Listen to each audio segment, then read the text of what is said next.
we're moving in the direction of the Acts of the Apostles towards St. Paul's eventual arrest.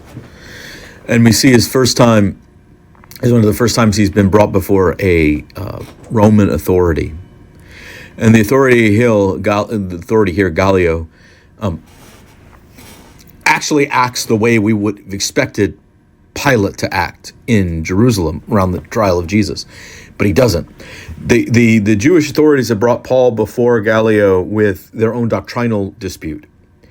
And of course, the Roman governor, proconsul, whatever, doesn't care. This is not within the purview of his job description. This is not what he has been assigned to do. This is not what the Roman Empire is paying him to do. And so finally, he says, look, I don't wish to judge this matter. Go away. Pilate, of course, on the other hand, instead says, I'm going to do what you want, but it's your responsibility.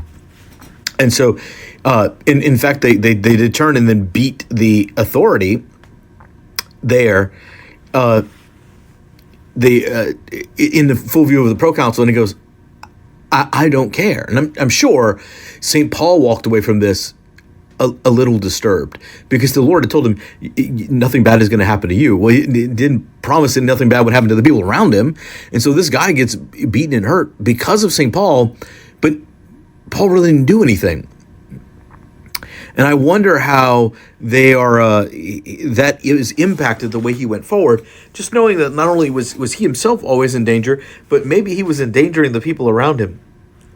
But at the end of this, Paul moves on.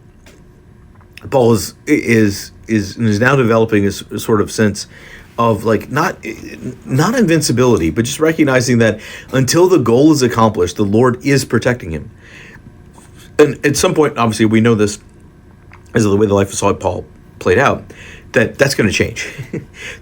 Paul's going to accomplish the task, and then that sort of divine protection is going to go away, and Paul himself will find himself dead at the end of a Roman sword by execution in one of the persecutions. But for now, this little pit stop as the first time, maybe not the first time, but one of the first times that St. Paul has been arrested and persecuted for the sake of the faith.